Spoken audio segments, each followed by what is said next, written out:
matin, par la grâce de Dieu. C'est bon de voir des visages et des nouveaux visages qui sont là, qui s'attachent à la gloire de Dieu, à la puissance de Dieu. Et ce matin, à travers la louange, l'adoration, ce qu'on voyait, l'élévation de l'amour de Dieu, la puissance de l'amour de Dieu. C'est grâce à cela que chacun de nous, on marche avec Dieu. C'est à cause de son amour. Sa grâce infinie pour chacun de nous.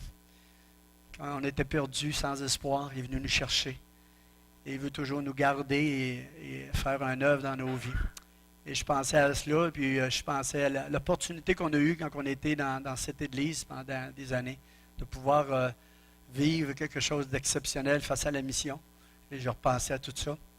On a rendu visite à la mission dans le mois de septembre. C'était bien ça, chérie? Dans le mois de septembre, je pense. Puis quand on était là-bas, je réalisais la fidélité de Dieu à travers la semence qui a été faite par les différentes personnes qui ont monté là-bas, puis la continuité de cela. Il y a près de 25 ans, je pense, Gérard. Et la fidélité, dites au Seigneur, merci pour votre pasteur qui, quand il commence quelque chose, il persévère, il ne lâche pas. Et ça, c'est un signe de... Je me rappelle toujours, déjà, quand on met un bébé au monde, on ne le laisse pas mourir. Et ça m'a resté toujours. Et dans nos cœurs, c'est cet aspect-là. Et ça a été pour nous un privilège de vivre cela en famille là-bas, puis, et de continuer. Et grâce à votre fidélité là-dedans, l'œuvre continue. Puis un jour, on va se ramasser devant Dieu. Et quelqu'un va venir nous voir, va dire, nous serrer la main, puis va dire, grâce à ton soutien, puis il va dire ça à chacun de vous, là, pas à ceux qui ont peut-être été là-bas, vous n'avez jamais été. Il va vous serrer la main, il va dire, grâce à toi, je suis dans le royaume de Dieu à cette heure. Tu comment ça? Je ne te connais pas. Il dit, oui. Grâce à ton soutien, à un moment donné, j'ai entendu parler de l'Évangile et je suis venu au Seigneur, puis grâce à toi, je marche avec le Seigneur. Et on va rester surpris de toutes les poignées de main qu'on va recevoir en haut. Ça va être Dieu qui va nous montrer l'utilité qu'on a eue d'être fidèle. Vous vous rappelez la parole du Seigneur, c'est bon et fidèle, serviteur. Tu as été fidèle à des choses que j'ai placées. Mais je t'en confierai de plus grandes. Et dans le royaume de Dieu, ça va être ça, des plus grandes, qui va nous confier encore à cause qu'on a été fidèle à servir le Seigneur, à aimer le Seigneur. Et c'est bon de voir votre fidélité. C'est le combat qui est là. Et ce matin, on va toucher les juges. Peut-être c'est un livre qu'on a déjà lu pour la plupart d'entre vous. Puis je vais regarder des exemples à travers les juges qui vont nous faire ressortir des principes de vie qu'on va avoir à vivre. Des principes de vie qu'on va avoir à vivre, c'est drôlement, mais c'est comme ça. Et ça va nous aider. Et tous ces principes de vie-là, je voulais faire une parenthèse, ça s'est vu dans la vie de Jésus. Jésus, on voit que tous ces principes-là, Jésus les avait. Mais je vais donner cette pensée-là. Père, je veux te remercier ce matin pour ta merveilleuse louange, ta présence qui nous a fait du bien, Seigneur. Et je veux te remercier pour chaque personne dans ce lieu. Je te remercie aussi pour les personnes qui n'ont pas pu venir, pour peu importe les raisons. Bénis-les, rencontre-les, Seigneur. Bénis l'église de la Sarre là-bas, Seigneur. Tends ta main sur la prédication.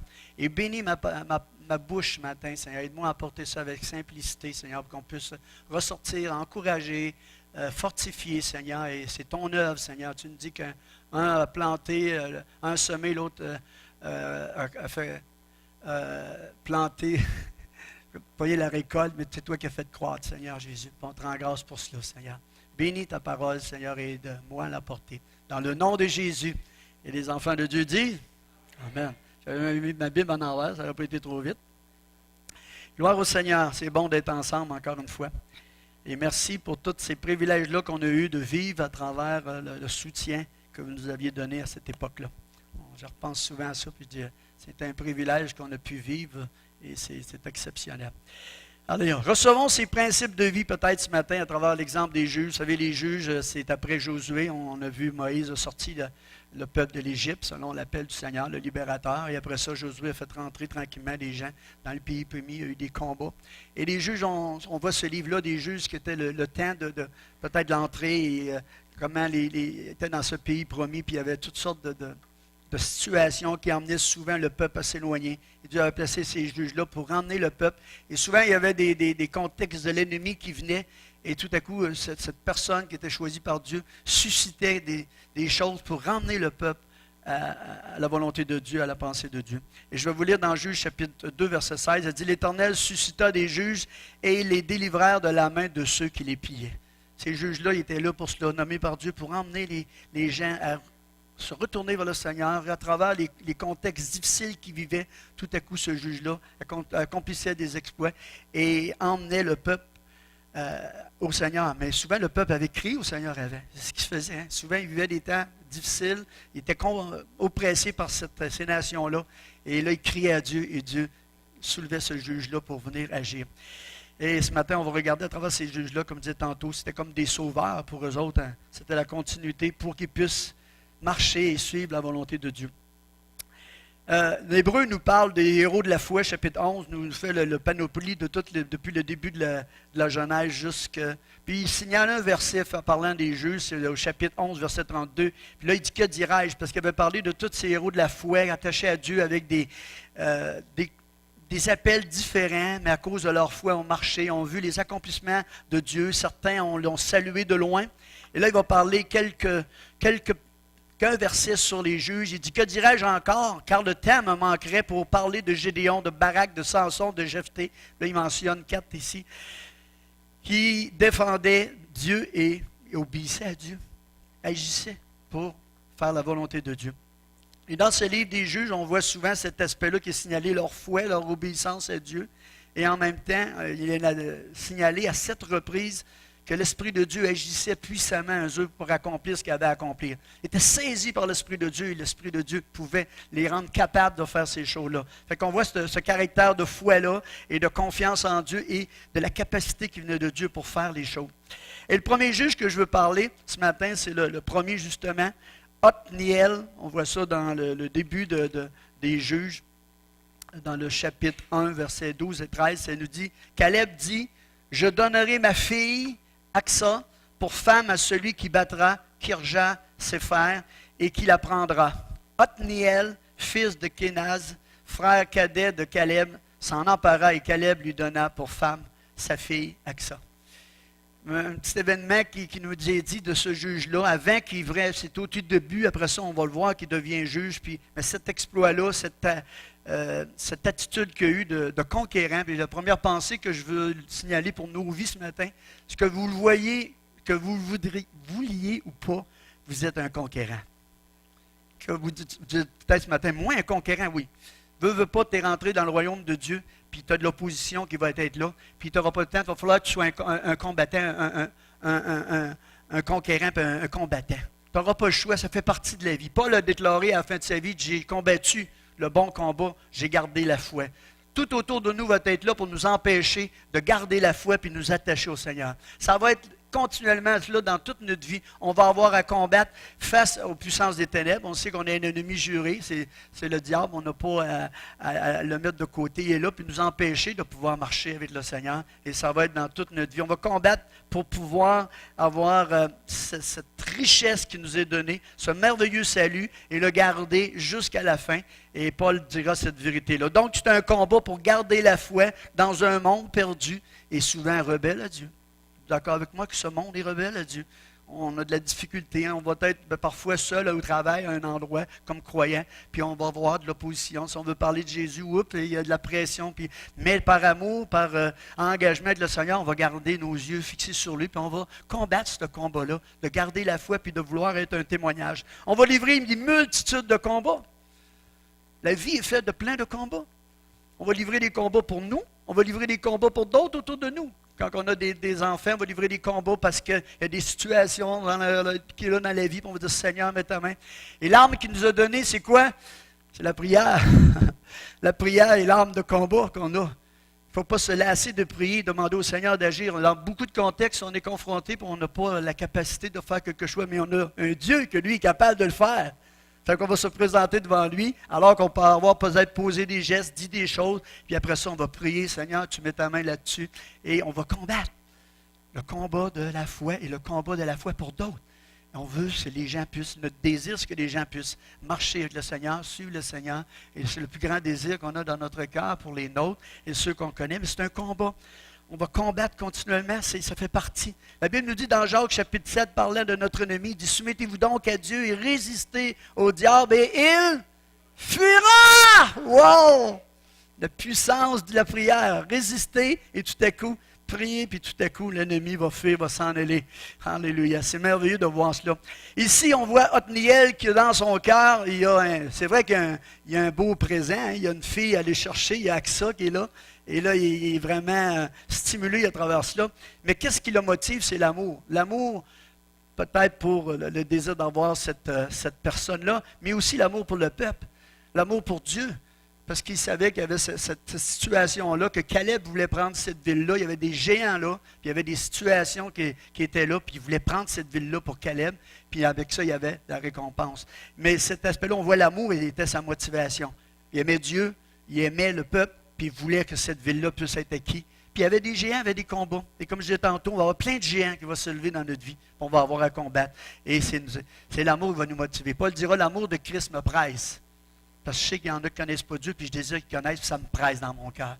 Puis on veut cet aspect-là. C'est la première pensée, parce que j'ai beaucoup de témoignages face aux juges, puis je serai peut-être court. Je vais juste citer un verset dans Éphésiens, ça dit, Éphésiens 6, 18 à 22, « Faites en tout temps, par l'Esprit, toutes sortes de prières et de supplications. Veillez à cela avec une entière persévérance et priez pour tous les saints. » Et Paul ajoutera, « Priez pour moi, pour qu'ils puissent... » Puis là, il parlait qu'il puisse partager l'Évangile par lequel Dieu l'avait fait ambassadeur.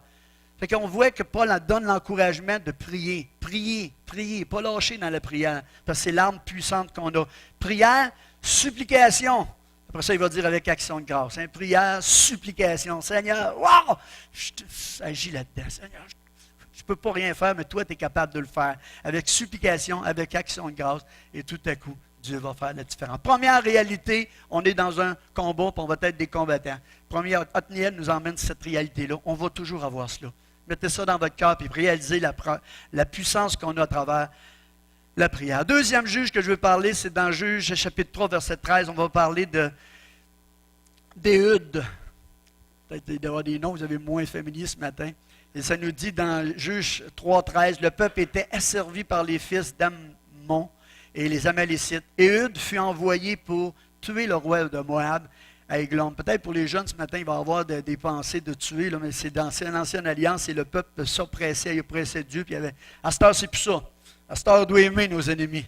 On doit prier pour ceux qui nous persécutent. Mais c'est un principe ici qu'on va voir à travers ce petit personnage-là d'Éhud. Puis Éhud, dans l'histoire, vous pourrez le lire dans le chapitre 3, on voit qu'Éhud il avait une incapacité de servir de sa main droite. Je ne sais pas s'il y avait une infirmité, qu'est-ce qu'il y avait, mais il y avait une incapacité de sa main droite, ça nous disait qu'il était gaucher. Et ils ont utilisé Éhud pour aller voir le roi, puis c'était Israël était asservi par le peuple, puis il n'y avait plus la liberté. Et tout à coup, il envoie Éhud. Peut-être c'était par ruse de cet aspect-là, ça ne le dit pas, mais probablement à cause de sa faiblesse, qu'il y avait peut-être cette infirmité ou quelque chose qui était là, parce qu'il n'y avait pas la capacité de la main droite.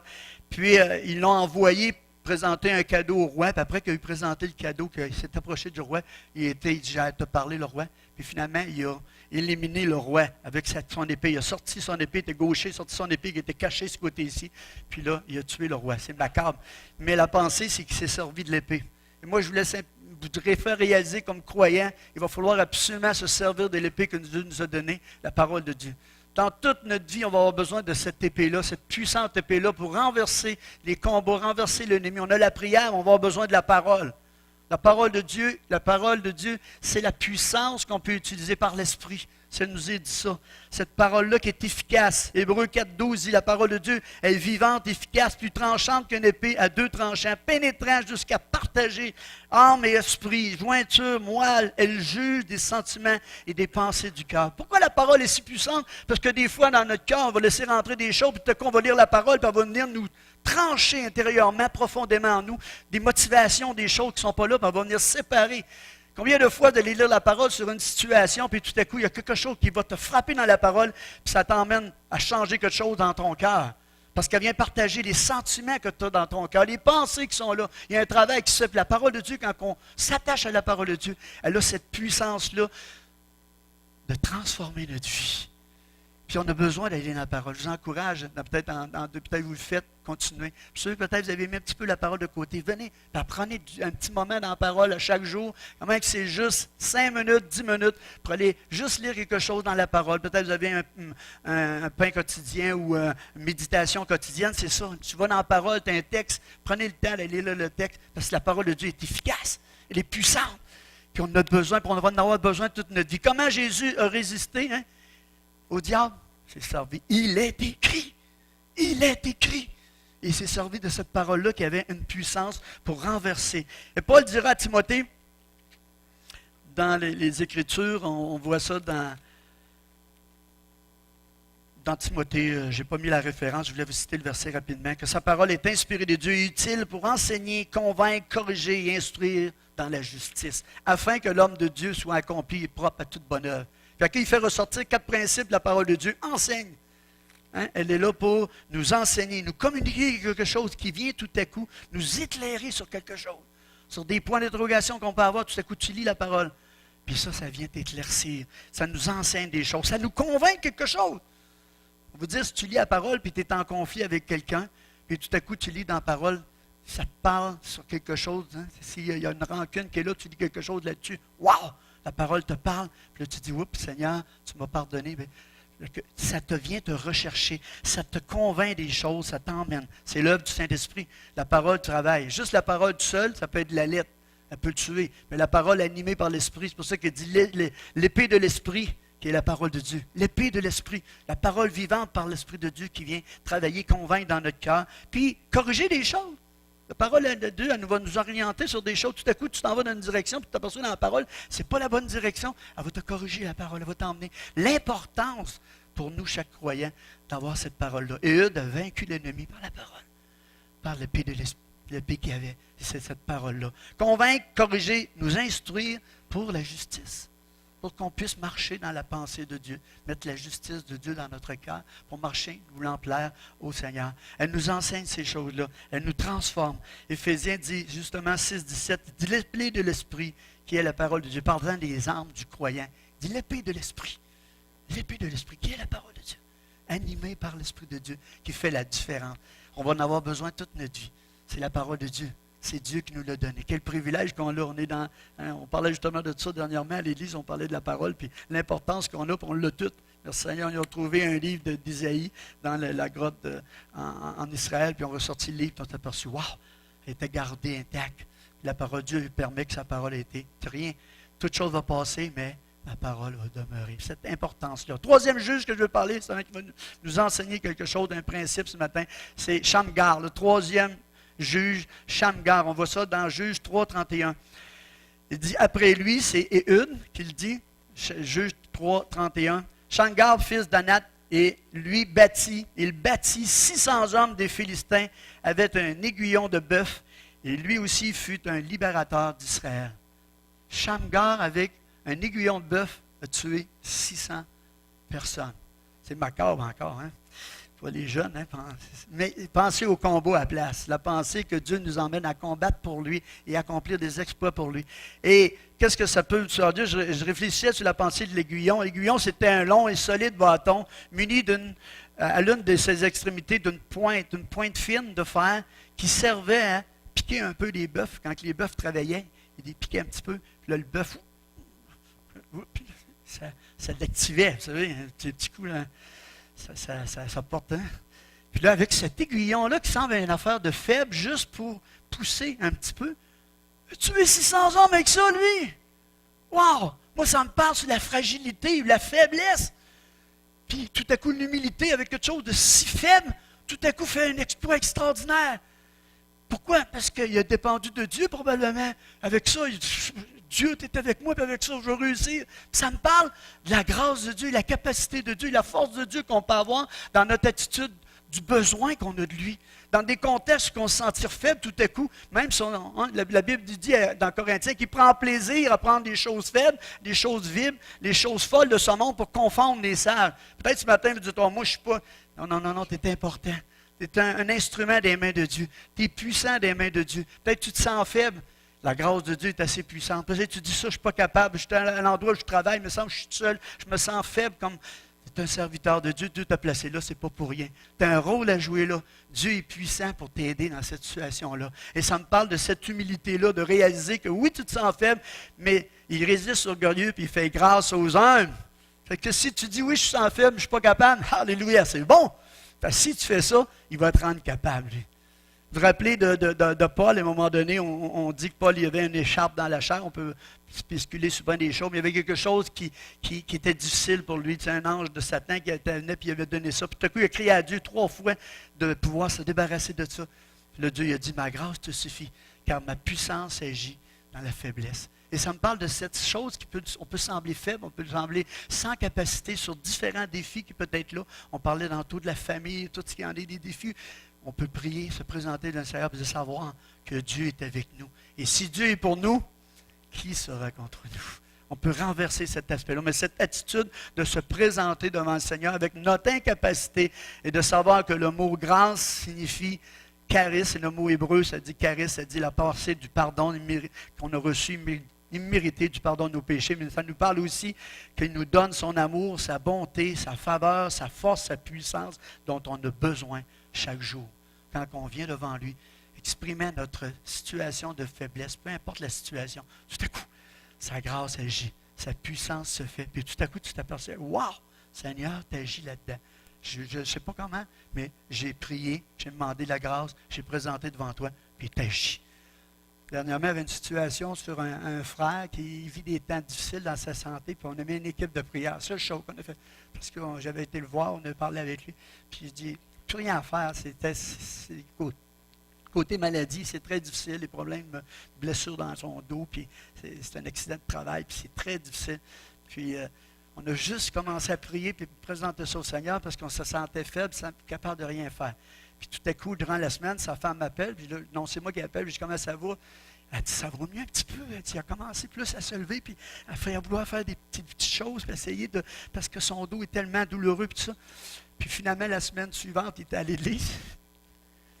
Alléluia. Le Seigneur a commencé à agir. On était impuissants, sans capable, mais Dieu est puissant, puis on se met devant lui. Puis, yes, Seigneur, on te présente ça. Tout à coup, ça fait la différence. Et même pour les situations de nos vies, c'est un peu cela. Donc, ce matin, cet aspect-là, de cette humilité devant le Seigneur, et Philippiens même nous parle de voir les autres comme étant au-dessus de nous-mêmes. Des fois, ça fait toute la différence, de voir les autres au-dessus de nous-mêmes, parce que Dieu les voit importants. Et cet aspect-là nous rend fort, nous rend capable, parce qu'on puise dans le Seigneur pour avoir cette attitude-là. 4e juge, ça va vite. On va vous parler d'une femme, Déborah. Combien a déjà entendu parler de Déborah? Alléluia, une femme, ça prenait bien une femme là, à peu près une femme qui viendrait nous montrer. Et Barak voulait aller combattre, puis il ne voulait pas y aller tout seul. Il dit, j'y vais pas si tu ne viens pas, Déborah. J'ai besoin que tu sois là. Il la connaissait, c'était une prophétesse, elle avait une parole puissante. Mais elle dit, écoute, si j'y vais avec toi, c'est pas toi qui vas avoir la gloire, c'est pas grave, il faut que tu viennes avec moi. Et on voit Déborah, une femme qui était juge pour délivrer Israël de la main de Jabin, roi de Canaan. Le chef de son armée était Sisera. Elle conduisit Barak vers la victoire contre Jabin et la mort de Sisera, c'était le chef de l'armée. Et Barak ne voulait pas y aller combattre sans elle. On voit dans Juge 4, moi je veux l'emmener un petit peu face à ce qu'elle était après cet événement-là. On voit composer un cantique. Elle compose un cantique. Déborah dit à Barak, lève-toi, moi je vais citer le verset avant, lève-toi car le jour où l'Éternel livre Sisera entre tes mains, l'Éternel c'est aujourd'hui, l'Éternel ne marchera-t-il pas devant toi? Et Barak descendit du mont Tabor avec 10 000 hommes et ce fut une victoire totale sur tout l'ennemi qui était là. Elle s'est levée. Elle s'est levée puis elle a parlé. Elle a parlé de la part de Dieu.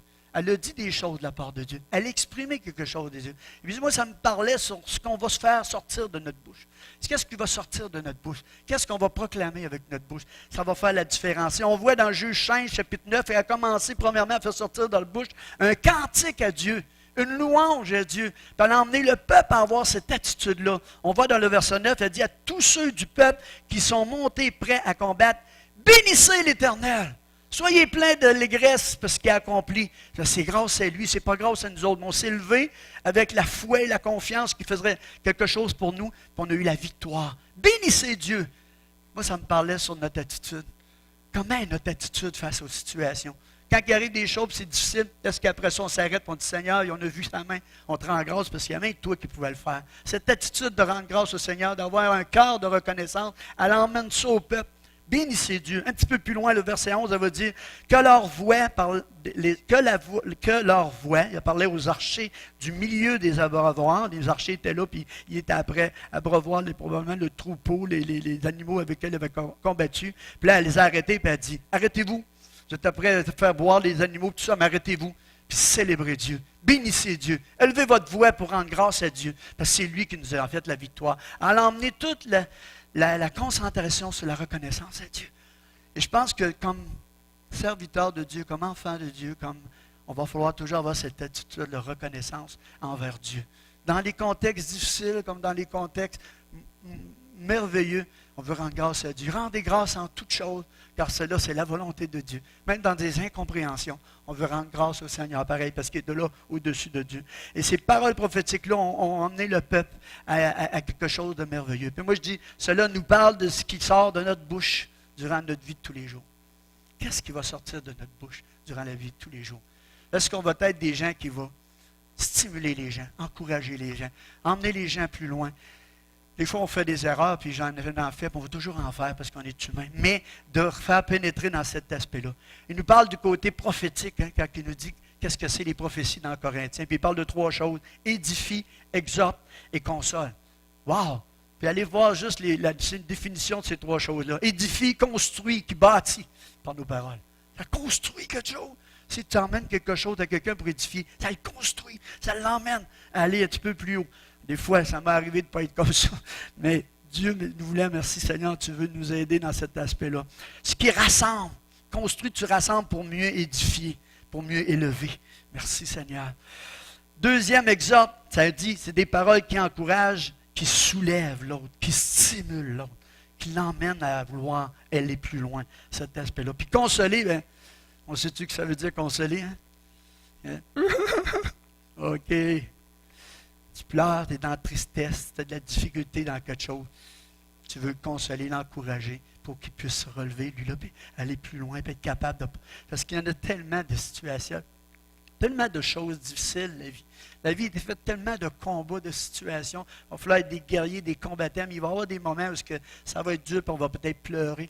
Comment que ça va être bon d'avoir quelqu'un à côté de nous qui va nous donner une parole de consolation, aussi qui va nous encourager et dire, écoute, là, yes, relâche pas pareil, puis relève la tête, puis tout à coup, ça fait la différence qu'on a besoin dans notre vie. Et on est appelé à cela. Est-ce que nos paroles, à travers nos familles, à travers les nôtres, à travers notre épouse, nos enfants, nos petits-enfants, au travail, partout, nos paroles constructives. Je réalisais au courant de l'année passée comment que des fois on avait des temps d'attente. Hein? Aimez-vous ça attendre, ça? Y a-t-il quelqu'un qui aime ça attendre? Je ne te crois pas, matin. Hein? On aime ça que ça va vite. On est dans un monde que tout est rapide. Puis tout à coup, je parlais de ça, j'ai prêché ça un moment donné à l'église. Qu'est-ce qu'on fait dans ces temps d'attente-là? On peut faire beaucoup de choses. Tu es à l'épicerie, puis tout à coup, tu arrives là, puis là, tu n'es pas dans le bon timing. Il y a à ranger, il y en a, puis là, tu t'en vas à l'autre, dans l'autre rangée, tu t'en vas à l'autre. Puis là, tu dis, je vais perdre 15 minutes de site, ou 10 minutes de site, parce que tu penses que tu peux perdre. Mais je réalisais dans ces moments-là que c'est tellement glorieux, ces moments-là. Tu peux t'arrêter puis voir les gens quelques secondes. La vie est tellement vite, tu n'as pas le temps de les voir des fois. Puis là, tu t'arrêtes puis d'accord. Tu peux tellement prendre ce moment-là pour prier pour cette personne-là, penser à l'autre, puis tu ne les connais pas. Mais c'est des temps riches que tu peux avoir dans ce temps d'attente-là. C'est quand tu arrives au cash, puis la madame, elle se dépêche, puis elle est toute stressée parce que la femme est marabout, puis elle vient de te dire, on va pas mettre un autre caissière, je l'ai entendu, je ne l'avais pas entendu. Hein? Des fois, on y a pensé. Puis tout à coup, tu vois qu'elle vit tout ça, puis elle est stressée au bout. Mais toi, tu peux faire la différence dans sa vie aujourd'hui, dans ce qu'elle vit. Tu arrives à la caissière, tu te dis, c'est pas facile, hein? C'est loadé aujourd'hui, hein? Mais tu fais un beau travail. Wow! Ça change toute l'attitude qu'elle peut avoir. Elle est encouragée, mon gars. Tu vois le sourire à la place de ce qu'elle pouvait avoir de stress. Mais Seigneur, aide-nous à avoir ces personnes-là qui sortent de notre bouche, qui sortent des paroles. Des fois, on va être humain, puis moi, je suis comme vous, des fois, mais tout à coup, Seigneur, saisis-nous pour qu'on puisse avoir une parole qui va être encourageante. Une parole qui va édifier cette personne-là, qui va l'emmener à peut-être passer la journée Peut-être qu'elle avait des idées noires, des idées, puis tout à coup, cette parole-là peut faire la différence dans sa vie aujourd'hui. Aide-nous, Seigneur, pour cela. Et je gardais à travers Déborah cet aspect-là qu'elle a de glorifier Dieu, puis en même temps parler aux gens qui avaient, puis les emmener à la réalité que Dieu avait agi. Fait que soyons de ces personnes-là, ce défi-là dans nos vies. Glorifier Dieu dans notre reconnaissance et soyons des gens qui bénissent car nous sommes appelés à bénir. Bénissez, qui nous est dit les Écritures. Cinquième pensée, vous. Cinquième juge que je vais vous parler, c'est Gédéon.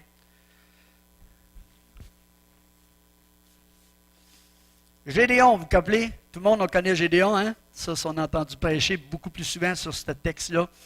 A payé vaillant héros de la part de l'ange de l'Éternel, alors que les Madianites les épousaient et détruisaient leur récolte. On voit ça dans Juge, chapitre 6, chapitre 7.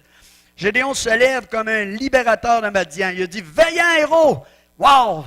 Là, hein, Gédéon se lève avec détermination, puis là, il part, puis la Bible nous dit qu'il a ramassé un armée parce qu'il voulait réussir à gagner. Il a ramassé 32 000 hommes, je vous dis ça rapidement. Le Dieu lui parle, non, Gédéon, là. 32 000, c'est beaucoup trop. Enlève ça. Puis il fait tout à coup, il réussit à baisser ça. Bien, il ne réussit pas lui, mais Dieu lui demande de baisser ça à 10 000. Là, Gédéon, sûrement à 10 000. Wow, c'est encore pas pire, on va combattre avec 10 000, l'armée est là. Dieu beaucoup trop nombreux. Baisse ça à 300. Il les a fait boire de l'eau, puis ceux qui ont apporté de l'eau, puis ils ont regardé, il en restait 300 finalement. Là, Gédéon, imaginez-vous, là. Gédéon, il passe de 32 000, il a ramassé 32 000, puis coup 10, 300. Les bras de commencer à y tomber un peu. Et avec ces 300-là, Dieu dit, on va avoir la victoire avec ça. Puis là, il prend des affaires faibles encore. Je parlais tantôt que Dieu prend plaisir à prendre des choses faibles. Hein. Il a pris des trompettes, des cruches vides, puis des flambeaux, puis il dit, avec ça, tu vas combattre. Vous pensez à combattre avec ça? Des flambeaux, des cruches vides, puis des trompettes. Battre un ennemi nombreux qui était là, des milliers, puis battre ça. Il dit, l'Éternel va combattre. Mais Gédéon a été flexible dans les mains de Dieu. Ce point-là que je vais vous parler ce soir, c'est notre flexibilité dans les mains de Dieu. Toute notre vie, on va avoir des choses à rajouter. Toute notre vie.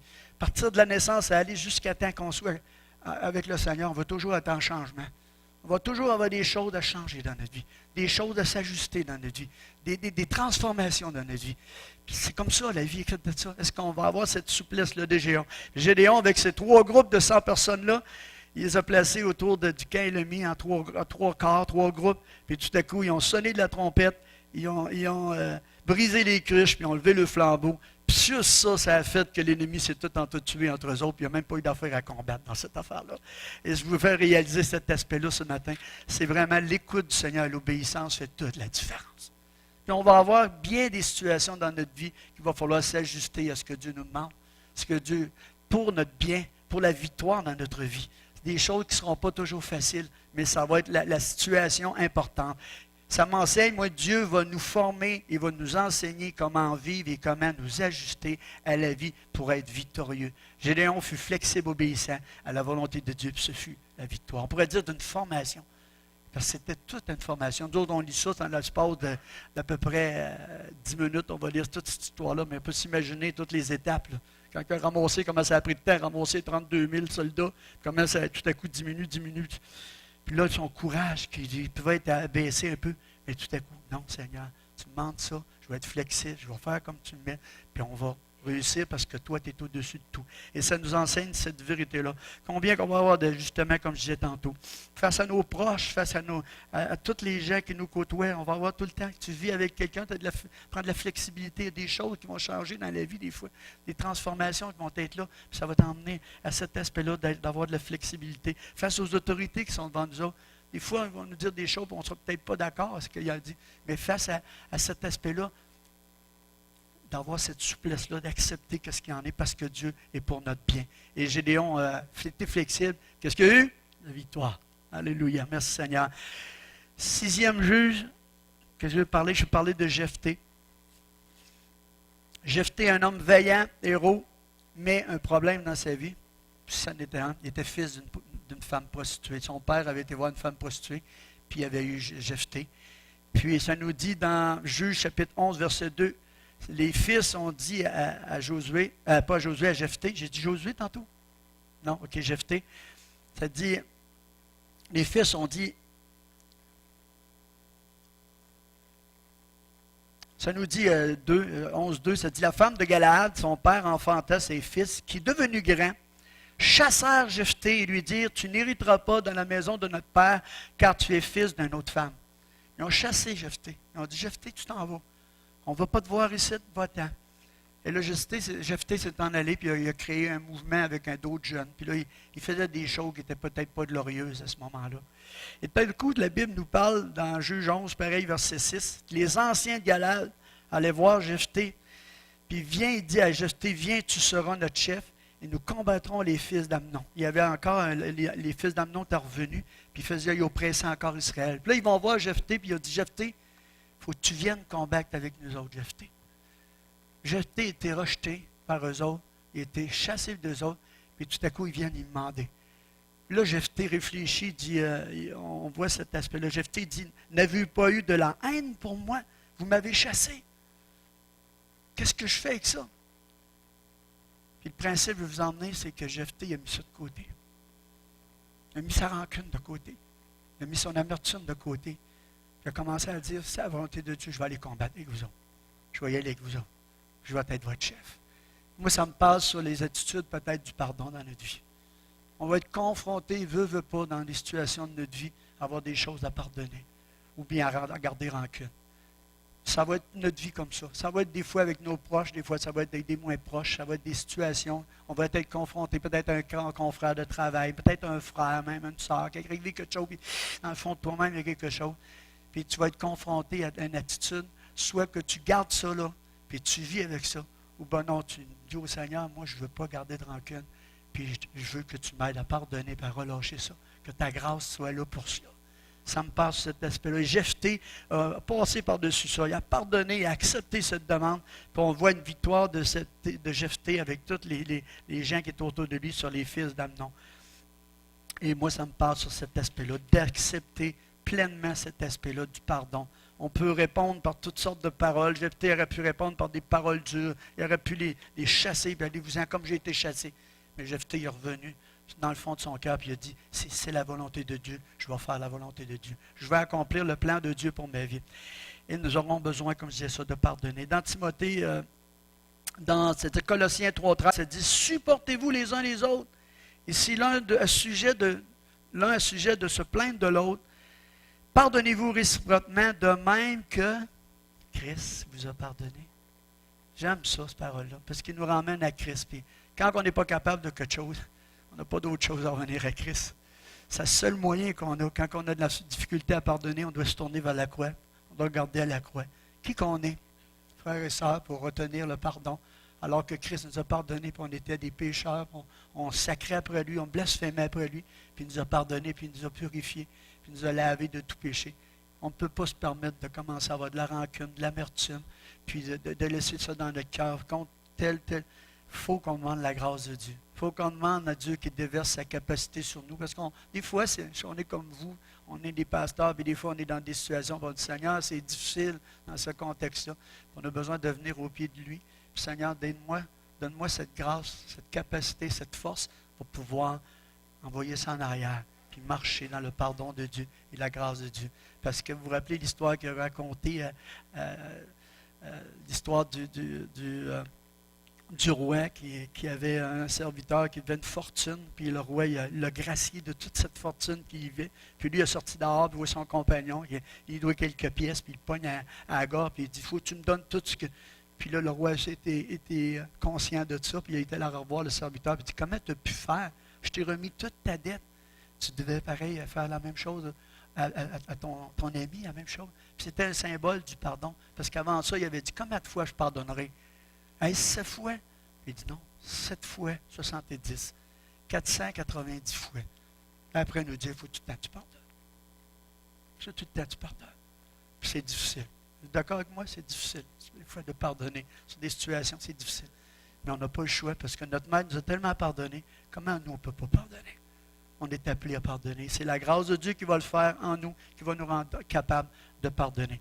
Et le dernier juge, Fait que c'est tous des principes peut-être de base, mais qui fait partie de notre vie de tous les jours, qu'on va être confronté à ça. Le dernier juge que je vais vous parler, c'est Samson. Alléluia, du chapitre 14 au verset 16, on voit l'histoire de Samson. Dès son jeune âge, consacré à l'Éternel. On va voir ça dans le chapitre 13, versets 2 et 3. C'est dit, un homme nommé Manoah avait une femme qui était stérile et n'enfantait pas. L'ange de l'Éternel lui apparut et lui dit, tu deviendras enceinte et tu enfanteras un fils. Cet enfant sera consacré à Dieu dès le ventre de sa mère jusqu'à sa mort. Samson consacré à Dieu. Le mot consacré, on sait, ça veut dire la pensée mise à part pour Dieu. Un instrument dans les mains de Dieu. Et encore ce matin, je vais vous dire que chacun de nous, on est un instrument des mains de Dieu. On est des instruments dans les mains de Dieu. Et Dieu veut se servir de nous. Il veut qu'on puisse se mettre à part pour lui. On a été choisi par lui. On est ses enfants. On est à part pour lui. On est dans un monde, on est à part. On appartient à Dieu, on est enfant de Dieu. À tous ceux qui l'ont reçu, à ceux qui croient en son nom, il a donné le pouvoir de devenir enfant de Dieu. Des fois, on entend, on est tous des enfants de Dieu. Non. On est tous des créatures de Dieu. Dieu nous a tous créés, on est tous des créatures de Dieu. Mais on devient un enfant de Dieu quand on reconnaît qu'il est mort pour nous à la croix, qu'il a donné sa vie pour nous, qu'il a souffert pour nous, puis on s'arrête, puis on dit, Seigneur, tu l'as fait pour moi. Je réalise que tu es mort pour moi, tu as enduré tout ça pour moi parce que tu m'aimais. 39 coups de fouet que tu as enduré, cette couronne d'épines, clouée sur cette croix, puis toi, tu n'avais rien fait de mal. Absolument rien fait de mal. Aucun petit manquement dans sa vie. Mais il faisait ça pour chacun de nous. Et quand tu t'arrêtes à cet aspect-là, puis tu dis, Seigneur, tu as fait ça pour moi, je te demande pardon pour mes péchés. Je te demande pardon pour toutes les erreurs que j'ai faites. Je m'humilie devant toi, réalisant que j'ai besoin de ton salut. Tu deviens un enfant de Dieu. Alléluia. Merveilleux. À tous ceux qui l'ont reçu, qui ont en son nom, le donne le pouvoir de devenir enfant de Dieu. Et Samson était consacré pour servir le Seigneur. Samson a fait des exploits incroyables. Vous pourrez le lire. C'est incroyable ce qu'il a fait comme exploit de Samson. Mais Samson, il avait une faiblesse. Sa faiblesse, c'était la sexualité. Il y avait des problèmes avec ça. C'était difficile pour lui, cet aspect-là. On voit en même temps qu'il est consacré et fait des choses extraordinaires. En même temps, il y a des faiblesses. Il y a cette faiblesse-là. Puis cette faiblesse-là l'emmène à être détruit à un moment donné. Vous savez l'histoire de pas d'entre vous, c'est qu'il a tombé en amour avec une femme, puis cette femme-là était contraire, c'était un ennemi, puis finalement, il était arrangé avec le peuple des Philistins. Puis finalement, il a crevé les yeux. Et Samson est devenu faible, aveugle, puis lié, alors qu'il était celui qui était... Il y a eu comme une faiblesse, puis cette faiblesse-là l'a emmené.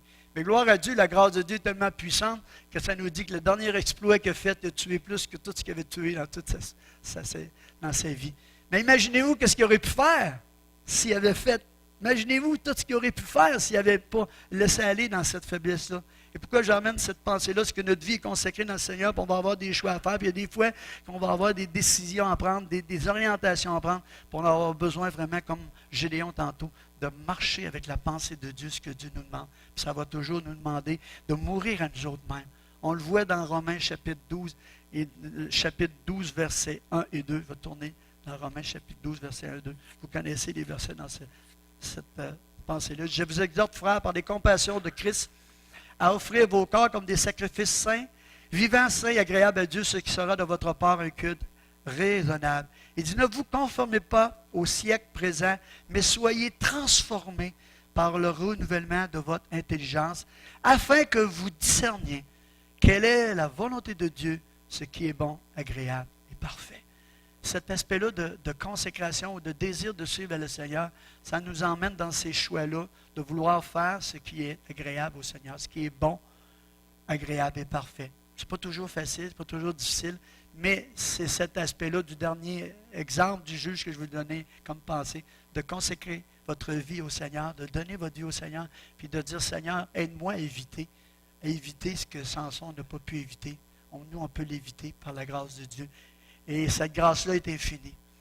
J'ai prêché plusieurs messages au début de l'année. Je voulais remettre les vérités de la parole de Dieu comme fondement. Et j'ai prêché 2 messages sur Jésus. Et je vais terminer par cette pensée-là.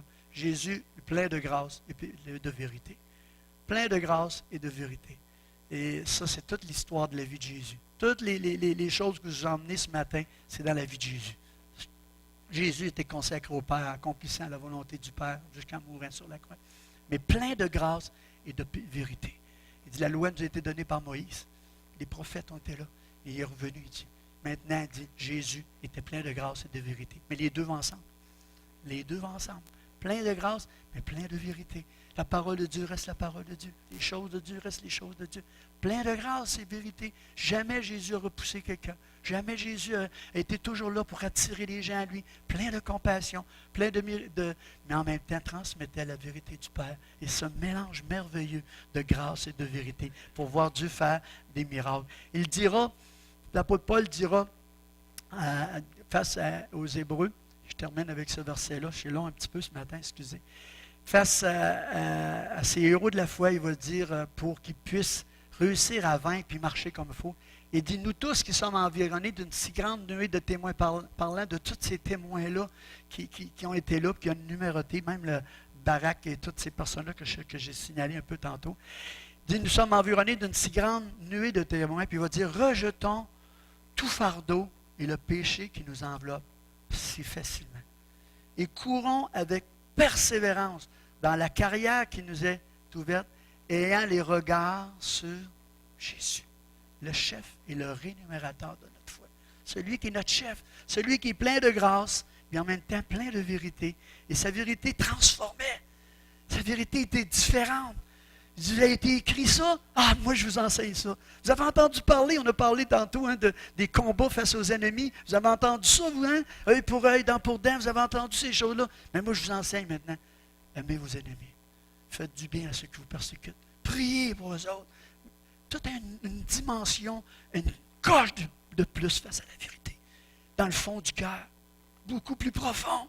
Et tu as commis un péché avec quelqu'un, tu as couché avec, tu as commis l'adultère. Il dit, ah, tu as couché avec quelqu'un dans ton cœur, tu as commis l'adultère dans ton cœur. Tout à coup, il t'emmène à une profondeur, une vérité qui est tellement intérieure, de changement. Je vais inscrire mes lois dans vos cœurs. Je vais inscrire ça là. Ça va avoir un impact pour toi. Tu ne verras plus de la même manière. Et Timothée parle un dernier temps, en terminant, Timothée parle d'un dernier temps qu'il va avoir tellement de choses pour nous séduire. Tellement de choses. Puis il dit, celui qui ne se conformera pas aux paroles du Seigneur. Fais attention à ceux qui ne se conformeront pas aux paroles du Seigneur. Il ramène à Timothée cette vérité parce qu'eux autres, ils n'avaient pas le privilège qu'on a. Nous autres, on a tellement un privilège, on a tout ça. Eux autres la recevaient, puis ce n'était pas encore tout mis dans des livres. Puis il dit, rattache-toi aux paroles du Seigneur, ce qui t'a été transmis face aux paroles du Seigneur.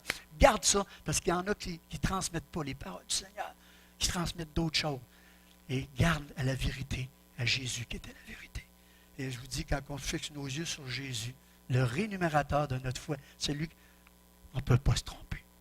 Vous ne pouvez pas vous tromper. Fixez les yeux sur Jésus. Gardez à Jésus ce que Jésus était. Aimez Jésus. Aimez ta parole. Vous ne pouvez pas vous tromper parce que Jésus nous a fait reconnaître le Père. Il nous a fait découvrir le Père. Qu'est-ce que le Père était? C'est Jésus. Il dit, comme moi. Le Père et moi en forme un. Fait que vous ne vous trompez pas en cet aspect-là. Donc, ce matin, Jésus a tous ces conseils-là ou ces pensées pour notre vie. Jésus les avait toutes. Fait que nos yeux fixés sur Jésus, en donnant l'exemple de tous ces prophètes-là, ou pas ces prophètes-là, mais ces juges-là, on s'emmène à dire, regardons Jésus, parce que Jésus avait tout ça. Amen. Gloire à Dieu. Sa grâce est là pour nous aider. Peut-être ce matin, vous dites, je manque dans tel domaine. Je manque des fois dans tel domaine aussi. Mais sa grâce est là pour agir, pour rencontrer, il faut faire un œuvre dans notre vie. Ce matin, tu nous connais chacun de nous, Père. Chacun de nous, on est précieux pour toi. On a un rôle à jouer dans ce monde. On est tes enfants, on t'appartient. Peut-être que tu n'as jamais saisi l'ampleur de l'évangile de Christ. Mais ce matin, Jésus, il t'aime. Il t'aime, puis tu es précieux, tu es précieuse pour lui. Il t'appelle à juste abandonner ta vie entre ses mains. Juste reconnaître ce merveilleux Sauveur qui a donné sa vie pour toi et qui veut que tu puisses juste remettre cette vie-là entre ses mains. Pour le meilleur de ta vie. Pour le meilleur pour toi. Parce que Jésus, c'est le meilleur berger qu'il y a pas. Il dit, les bergers, le bon berger connaît ses brebis, puis les brebis entendent la voix du bon berger. Et ce bon berger-là veut faire une œuvre merveilleuse en toi. Alors que des fois, peut-être des moments de découragement, peut-être des moments même peut-être des idées noires des fois dans ta vie. Viens à Jésus. Tourne-toi vers lui. Laisse-le agir dans ta vie. Reconnais-le dans ta vie. Peut-être c'est tout différent et nouveau pour toi ce matin. Mais juste venir simplement à toi. Dis, je viens à toi, Jésus. Je reconnais que j'ai fait des péchés, des erreurs dans ma vie, mais je veux juste que ton sang me pardonne, que son sang me purifie de mes manquements. Puis je veux te mettre dans ma vie. Dites cette parole au Seigneur ce matin. Seigneur, je te donne ma vie. Je te demande pardon pour le passé. Fais quelque chose de nouveau dans ma vie. Fais de moi cette nouvelle créature que tu veux que je sois. Dites-lui à cet instant. Fais de moi cette nouvelle créature que tu veux que je sois. Peut-être que je ne comprends pas beaucoup de choses, mais je sais juste que tu m'as aimé jusqu'à donner ta vie pour moi. Tu m'as aimé jusqu'à mourir pour moi. Et ça, c'est l'amour. On a chanté beaucoup de chants sur l'amour ce matin. Réalisons cet amour-là. Dieu a tant aimé le monde, toute la race humaine, tous les peuples, toutes les nations. Il a tellement aimé le monde qu'il a donné son Fils unique, afin que quiconque, n'importe qui, n'importe quelle personne, quiconque croit en lui ne périsse point, mais ait la vie éternelle. Dieu t'a tant aimé. Dieu t'aime tellement qu'il veut que tu puisses le connaître pour te transmettre cette vie éternelle, pour que tu puisses un jour être avec lui plein dans la grâce et la bonté de Dieu. La grâce de Dieu est tellement infinie, frères et sœurs, hein? Tellement infinie, ça va toujours nous dépasser. Êtes-vous dépassé par la grâce de Dieu? Quand je lis, moi je lis beaucoup Portes ouvertes, il nous envoie les pamphlets, puis je regarde, la grâce de Dieu est tellement immense, alors qu'il se passe tellement de méchanceté, de choses effroyables dans ce monde, des mouvements anti-Dieu, comme ça jamais, on dirait, été là. Tu vois, je lisais l'article, justement, il parlait de la Syrie, alors que la Syrie est après être toute détruite. Il y a un mouvement d'églises qui sont là, qui sont ceux qui sont encore là, puis ils se rapprochent de Dieu, puis ils viennent s'approcher de Dieu, créer des lieux. On penserait que c'est le contraire qui se produit, après tout ce qui se vit. Mais Dieu est tellement grand, tellement puissant qu'à travers les méchancetés, manifeste sa grâce pareille. Sa grâce. Où le péché abonde, sa grâce surabonde. Si vous voulez, c'est Dieu qui nous le déclare. Pas parce qu'il aime le péché, il n'aime pas le péché, il n'a pas commis. Mais cette grâce-là est infinie. Puis cette grâce-là, source de salut pour tous les hommes, nous appelle à renoncer à des choses. Sa grâce. Excusez, c'est long, hein?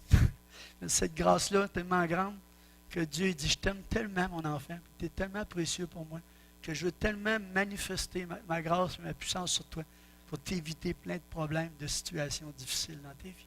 Je veux vraiment manifester cette bonté-là, cette grâce envers toi que je veux.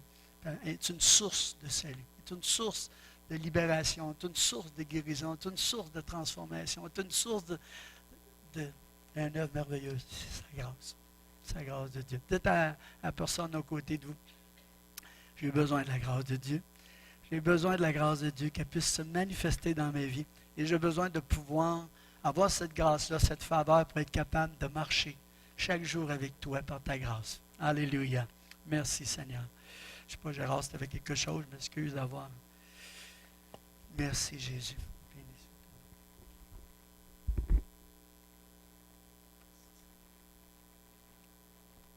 Message. Alléluia. C'est complet. Mais je pense qu'il y en a peut-être parmi vous autres, vous aimeriez ça ce matin, que Pasteur Jean-Marie prie avec vous autres. S'il y en a qui désirent la prière, vous aimeriez juste mettre une petite musique en arrière ou quelque chose, puis on va créer cette atmosphère-là. N'oubliez pas qu'on a un bon dîner après ça qui nous attend. Les profits, c'est pour la mission, fait que merci de votre générosité. Mais après avoir entendu un message comme ça, c'est le temps de dire, Seigneur, avec Dieu, c'est impossible. On a entendu un message qui a couvert tous les aspects à travers les juges, comment Dieu veut qu'on soit. Puis c'est entre ses mains, c'est juste dans l'humilité qu'on peut mettre ça dans les mains du Seigneur et dire, Seigneur, fais tout ce que tu veux avec moi. C'est une reconsacration peut-être ce matin, tu veux juste dire à Dieu, je me sens comme ça, peut-être comme un aiguillon de bœuf, mais Seigneur, tu veux remporter une victoire avec ça. Tu comprends? Viens, on va juste prier, dire, Seigneur, bénis. Dieu, il aime nos attitudes de cœur de dépendance de lui. Et puis, je pense que c'est ça que c'était important pour voir la main de Dieu agir avec puissance. C'est quand il nous voit, même dans des situations, on dit, Seigneur, c'est impossible, il n'y a plus rien à faire. On voit la situation comme morte. Bien souvent, c'est là qu'on veut voir le Dieu de résurrection puis de vie intervenir. Que vous avez l'occasion ce matin de pouvoir le faire. Donc, on va s'élever ensemble. Et puis, si vous désirez la prière, vous venez. Sinon, on fait une prière de fermeture en même temps. Et puis, vous désirez la prière, venez, on va prendre le temps ce matin. On peut mettre une petite musique en arrière. Alléluia. Père, on veut te rendre grâce ce matin pour ce message, Seigneur, si puissant qu'on a entendu, Seigneur. Oh, qui nous touche profondément dans nos cœurs, dans nos esprits, Seigneur Dieu. Rien n'est impossible avec toi, Seigneur. Et qu'on veut te rendre grâce ce matin, Seigneur. Qu'on veut se donner à toi, qu'on veut vraiment se consacrer à toi, Seigneur. À qui d'autre aurions-nous qu'à toi? Tu as toutes les paroles de la vie, Seigneur. Tu es un Dieu de grâce, Seigneur. Tu es un Dieu qui couvre les manquements, Seigneur, qui nous restaure, qui pardonne et qui pardonne encore. Qui ne se lasse pas de pardonner, puis qui nous relève, qui nous fortifie, puis qui nous dit, garde, viens à moi. Tu vas voir les choses merveilleuses que je vais faire avec toi. Et ce matin, si tu désires juste la prière, approche simplement. Puis pour les autres, allez dans la paix du Seigneur, mais prenez le temps cette semaine de méditer. J'ai vu des amis prendre des notes, mais prenez le temps de méditer ce message. C'est tellement puissant. C'est tellement puissant au nom de Jésus. Amen. Alléluia. Alléluia. Manquez pas le bon temps.